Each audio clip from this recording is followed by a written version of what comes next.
السلام عليكم ورحمة الله وبركاته. الحمد لله رب العالمين والصلاة والسلام على أشرف الأنبياء والمرسلين سيدنا محمد وعلى آله وصحبه أجمعين. أما بعد، باب فضل من يصل ذا الرحم الظالم. عن البراء رضي الله عنه قال: جاء أعرابي فقال: يا نبي الله، علمني عملا يدخلني الجنة. قال: لئن كنت أقصرت الخطبة لقد أعرضت المسألة. أعتق النسمة وفك الرقبة. قال: أوليستا واحدا؟ قال: لا. عتق النسمة أن تعتق النسمة، وفك الرقبة أن تعين على الرقبة، والمنيحة الرغوب، والفيء على ذي الرحم، فإن لم تطق ذلك فأمر بالمعروف وانهى عن المنكر، فإن لم تطق ذلك فكف لسانك إلا من خير. So continuing with the final chapters regarding the etiquettes and the behavior with one's relatives. And different adab and etiquettes we learned, how to deal with our relatives, how to help them, how to look after them, how to follow up how they're feeling and how they're doing, and different etiquettes we learned. In this hadith, Bara bin Azib radiallahu anhu, he's narrating this hadith, and that is, he says that a Bedouin came to Rasulullah sallallahu alaihi wasallam, a villager. He came to Rasulullah sallallahu alaihi wasallam, and he said, "Ya Nabi Allah, allimni amalan yudkhiluni al-jannah." He asked one question: "O Prophet of Allah, teach me those deeds." Look at this question, amazing question. Teach me those deeds, those a'mal that will allow me to enter Jannah. A very straightforward question.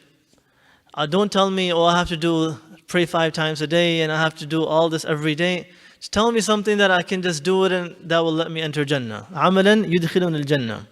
Tell me something that will allow me to enter Jannah. And of course, Prophet ﷺ, when he was asked this question, imagine if we are asked, someone asks us, tell me something what can I do to enter Jannah? We would give him a list. Like these 100 things that you have to do. You have to make sure you pray 5 times, and you have to make sure you don't do wrong to anyone, you don't cheat, you don't lie. And we'll give him a list of things. So this is a very tough question. Tell me something that I can do that will allow me to enter Jannah.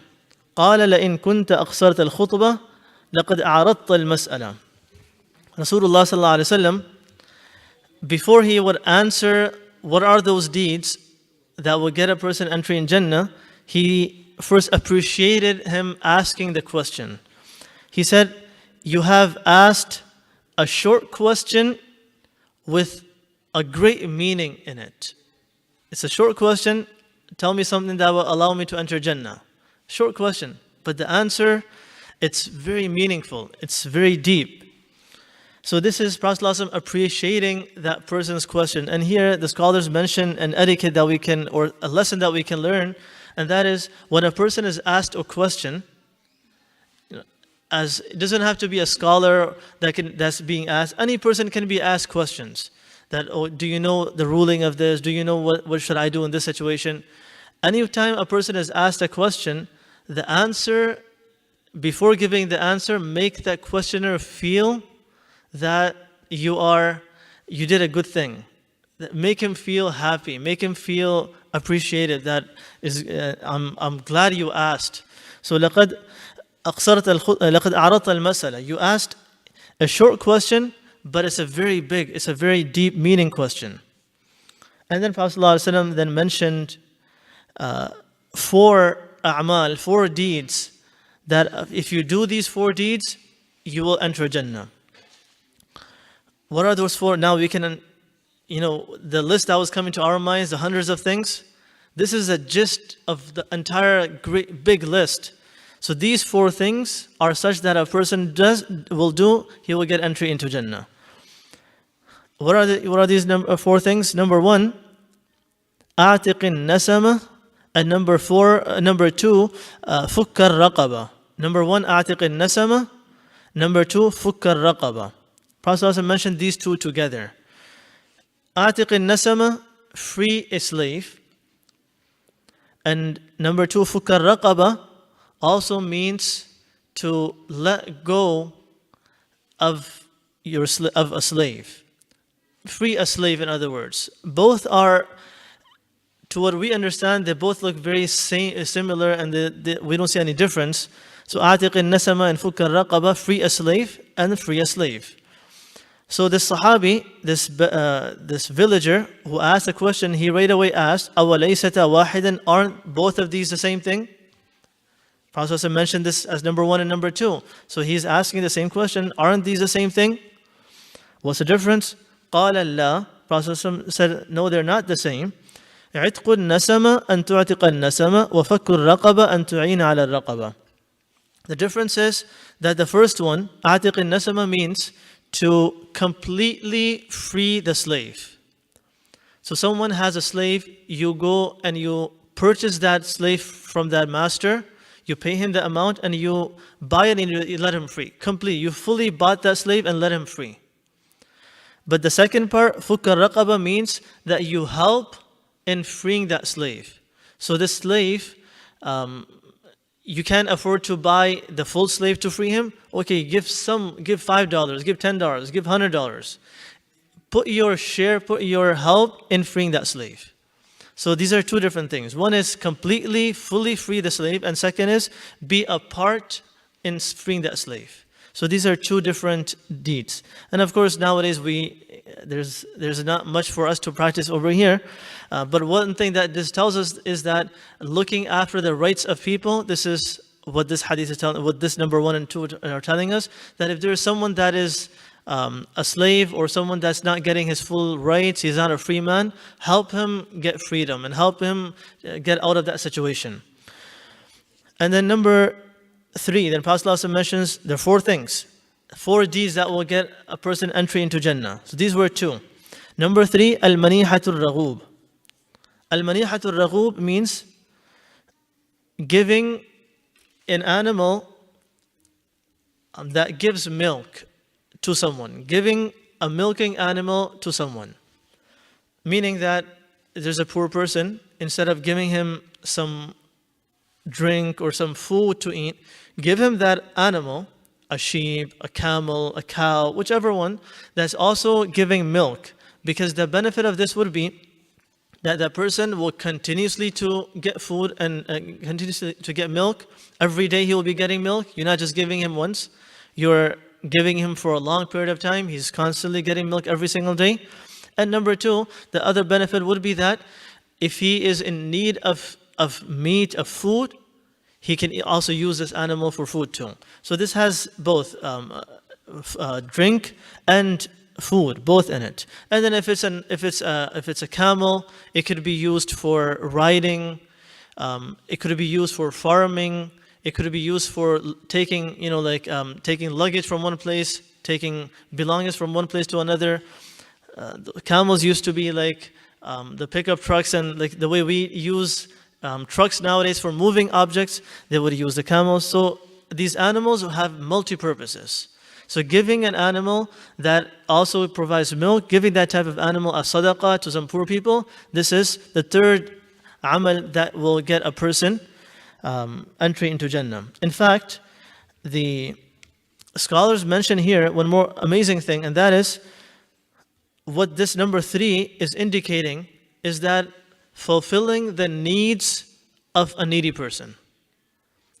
This is the best way of fulfilling someone's need. They're giving him the animal that gives milk.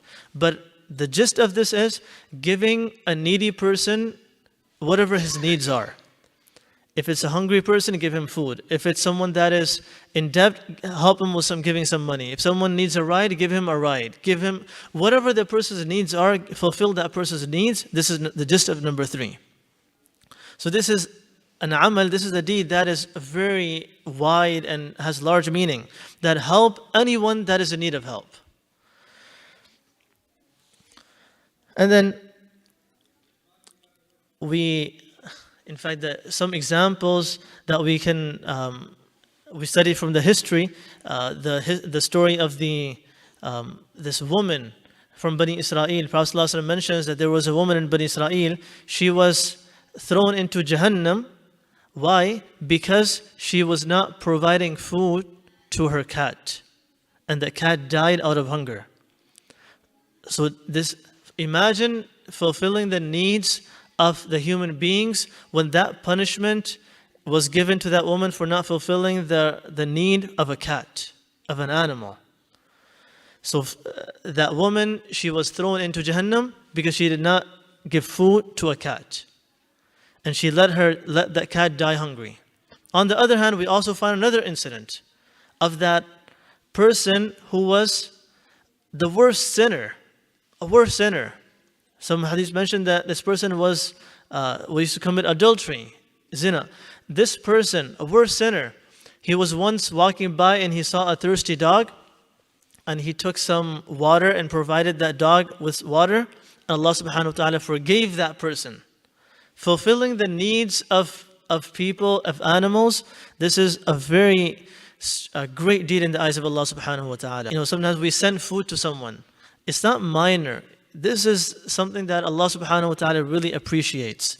Helping someone, especially if someone is in hospital, someone is sick, giving food to that family, helping them out in their situations.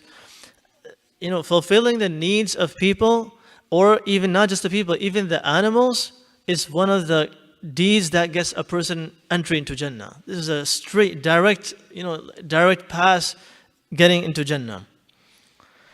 So وَالْمَنِحَةُ الرَّغُوبِ, giving an animal that's giving milk to poor people, and this is what it is, but the gist of this is that helping the needy people with their needs. So, and then we find a lot of examples how just this helping someone's need got the person entry in Jannah, and not fulfilling someone's need got the person thrown in Jahannam. So this was number 3.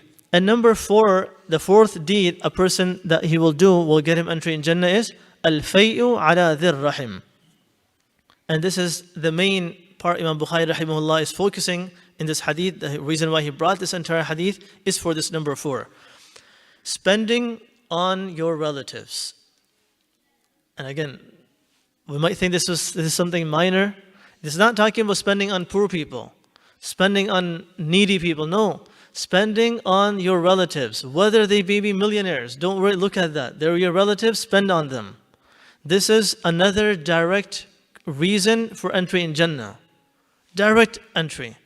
Prophet ﷺ was only mentioning those things that will get a person straight in entry in Jannah. So this is number 4, al-fay'u ala dhir rahim, spending on your family, on your relatives.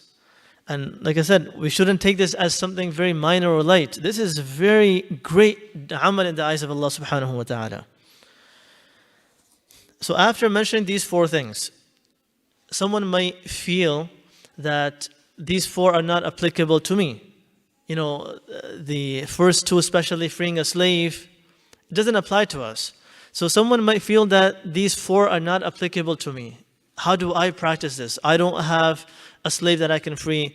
I can't find poor people to help their needs, or I don't have relatives to spend on, or I don't have money to spend on them. If these 4 are not applicable to any person, that person should not feel that this hadith is not for him. Prophet ﷺ mentions one more thing after that includes everyone now. فَإِن لَمْ تُطِقْ ذَلِكَ, if you are not able to do these, if you are unable to do these, then do 2 more things.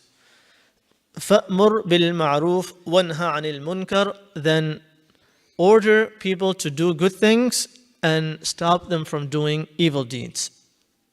Anytime you have an opportunity, tell someone something good to do. If you have an opportunity to stop someone from doing wrong, tell him in a nice way not to do that wrong.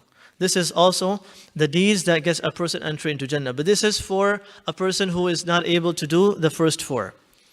A poor person, he just feels that I can't spend. Okay, at least what you can do is you see someone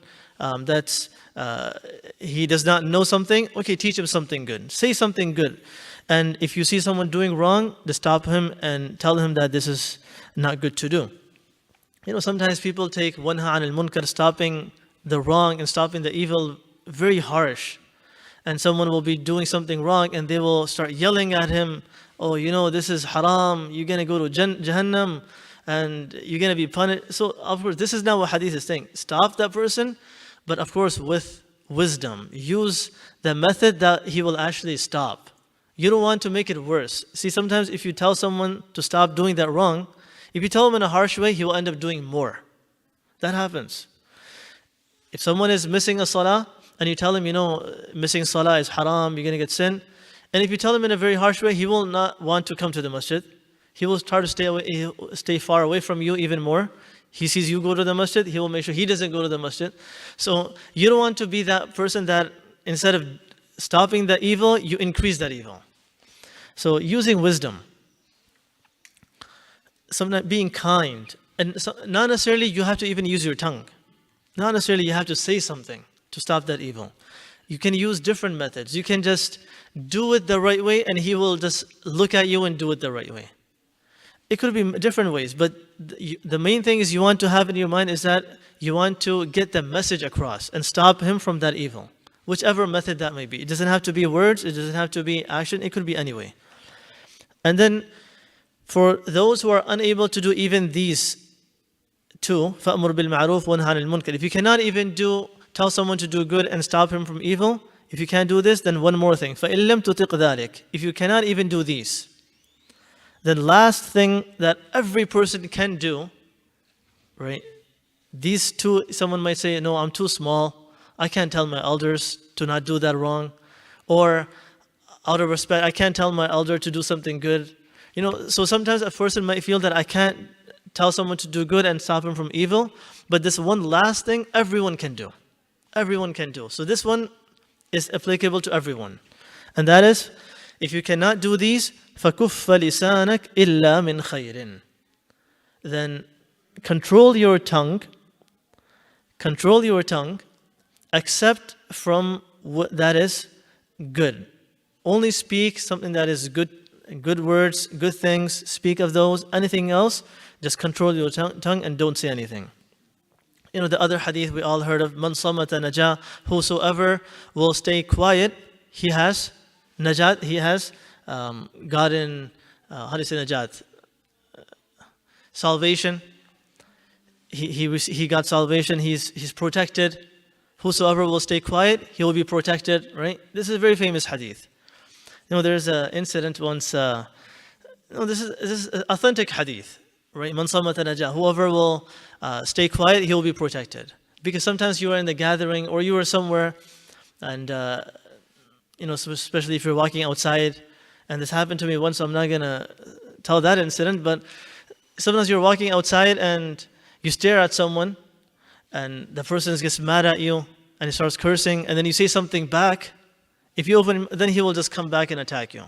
So the best thing is let him say whatever he's saying. You just stay quiet and just move on. Just keep driving, right? Don't say anything back. If you say anything back, it could make it worse. So man samata najah. If you stay quiet, you're protected. So there was a person, and this person, he was a prince, meaning the king's son. Once he heard this hadith, Allahu Alam if it's a true incident or if it's just as an example, but it's famous. So this prince, he heard this hadith somewhere that if you stay quiet, you're protected. So he promised himself that from now on, I will never speak. I'll just stay quiet. I'm never going to speak. But he did not tell anyone why he wouldn't speak. He just, from that moment on, he promised that I'm not speaking. So he is not even telling anyone why he's not speaking. So when he goes home, his parents are asking him something and he's staying quiet. His mouth is closed, right? And the king, he's asking the son something, and again, he's not saying anything. The whole day goes by, next day, third day, and whenever he's asked anything, people are talking, he wouldn't say nothing. And he's firm on his lesson, on his promise, I'm not going to speak. So king got worried, and he thought that he probably has some sickness or something wrong with his tongue. It's probably like he has some sickness that he's unable to speak, that he's not saying anything. So he takes his son to doctors and does different treatments, and all the doctors finally said that we did whatever we can, but we don't know what's wrong. We can't find any sickness. And all the doctors have given up, and different people he takes it to, and no one is saying, no one can find out the reason. And so one day, some people said to the king that, hand him over to us, we will see, and we'll treat him and see why he's not speaking. We'll make him speak. Just give him to us. And the king, of course, he was ready to give whatever and do whatever. So he said, okay, yeah, take him and just make him speak. That's it. Whatever his sickness is, just take care of that. So these people, these were hunters. So these people, the hunters, they took him along, they kept him with them, and they just started looking at him every day that, okay, what's happening. So nothing was working. One day these people went for hunting. And while they took this prince, this boy with them for hunting. And they're now in the jungle, and they're looking for an animal to hunt, and they can't find any animal. They're in the jungle for days, weeks, and so a long time, and they can't find an animal to hunt.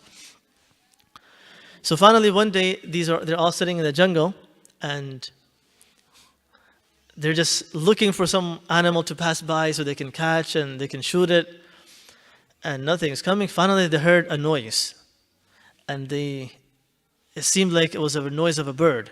And they looked up on the tree that they were sitting under for so long. They looked up and they saw a bird sitting in its nest, and it was there for so many days. So these hunters, they found an animal. They shot it right away, and they caught this bird. They killed it. So this boy, unintentionally, this hadith came out of his mouth. Man sammata naja. See, if you stayed quiet, you would have been protected. So when he said this, the hunters, these people, they now realize, okay, this is why he's not speaking, because he has this hadith in mind, and he does not want to speak because he's following that hadith. So now they take him back to the king, and they tell the king, you know what, we found the solution. He can speak, there's no sickness, he can speak, and you just have to force him. He's not speaking because of that. There's nothing wrong with him. So now the king knew the problem.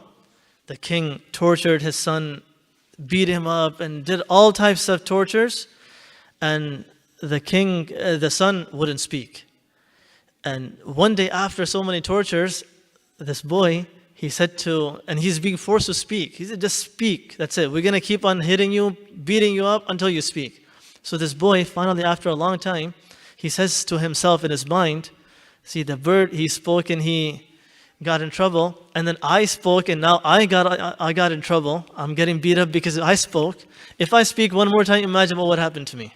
So then he never spoke again. So anyways, kuffa lisanak illa min khairin, that control the tongue except if it's something good to speak. So this is this hadith. So we learned 7 things in this hadith. 7 deeds that a person, that if he does them, he will get entry in Jannah. Recapping all of those 7 things. Number 1 was a'tiq al-nasama, freeing the slave.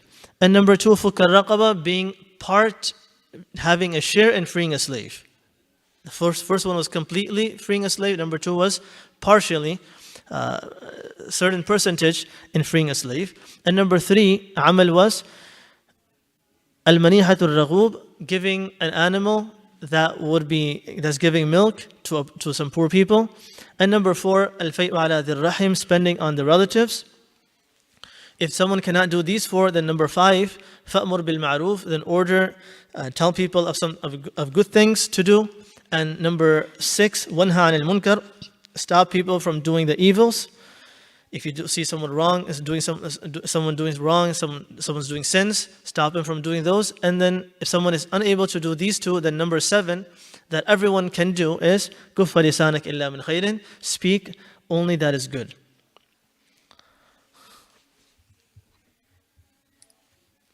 One more hadith and then we'll end with this. In this hadith, Imam Bukhari rahimahullah brings a title on this hadith, and that is Man wasala rahimahu fil jahiliyyati thumma aslam, that a person who does good deeds before Islam, in jahiliyyah. So meaning before Islam he was doing good deeds, and then he accepts Islam. So in this hadith, Imam Bukhari rahimahullah is mentioning the hadith that is focusing on if someone does good deeds before Islam, does those good deeds benefit him at all or no? Or were those just wasted? So for example, a non-Muslim, he prays salah. For all his life he was praying salah, but he was not Muslim. Does he get any benefit for that salah that he performed throughout those years? Some non-Muslim, he is giving charity for years, helping the poor.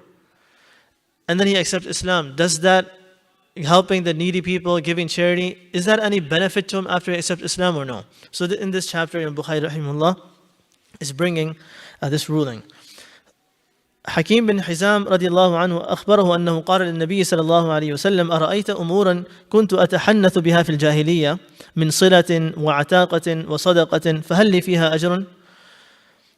Hakim bin Hizam radiallahu anhu asked Rasulullah sallallahu alayhi wasallam that what do you think about those deeds that I used to do as ibadah, those worship that I used to do, those good deeds that I used to do during the time of Jahiliyyah. And then he mentioned some examples, min silatin, joining the relationships, freeing the slaves, and giving charity. Those deeds that I was doing in Jahiliyyah, these good deeds. فَهَلْ لِي فِيهَا أَجْرٌ? Do I get any reward for those? Or do I get any benefit for those? Of course, the general answer, if someone would ask us that if a non-Muslim does any good deed, if you pray salah, what would we tell him? That your salah is not accepted, there is no reward, there is nothing you're going to get out of your salah. You need to accept Islam and then your salah will start getting accepted. So a non-Muslim, whatever good deed he does, we will tell him that there is no reward for you. The rewards only come after you accept Islam. So but Prophet ﷺ, amazingly, he was hakim, right? He was wise.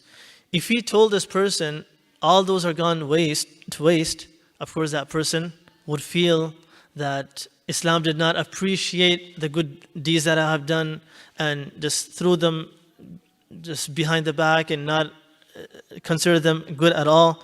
Just Islam is telling me that you will not get any reward for those, any return for that. So of course this person might have turned away from Islam if he was thinking about Islam. So Prophet ﷺ, amazingly, Allah subhanahu wa ta'ala has given him the wisdom, and he responded by saying, قال رسول الله صلى الله عليه وسلم أسلمت على ما سلف من خير. That you accepting Islam, that today that you have accepted Islam, is only because of those good deeds that you were doing. So yes, you did get the benefit of those good deeds, that it led you towards Islam. What this hadith means, this is one of the meanings that this hadith could be referred to, that Prophet ﷺ is telling him that Islam, those good deeds led you to Islam. If you were not doing those, you probably would not have gotten the path towards Islam. So because you were helping the poor, you were giving charity, this is, sometimes we see some non-Muslims, they help out the poor people. It's a sign that inshallah Allah will open a door for them towards Islam. This is a sign, this is an alama. So this is what is aslamta ala ma salafa min khairin, that you accepting Islam is because of those good deeds that you used to do. There's another meaning to it too. Some scholars mention that the meaning for this hadith is that that now that you accepted Islam, it's a sign that those deeds are now accepted. Before they were not any good, they were rejected. But now that you accepted Islam, all of those past deeds, you will be rewarded for it too.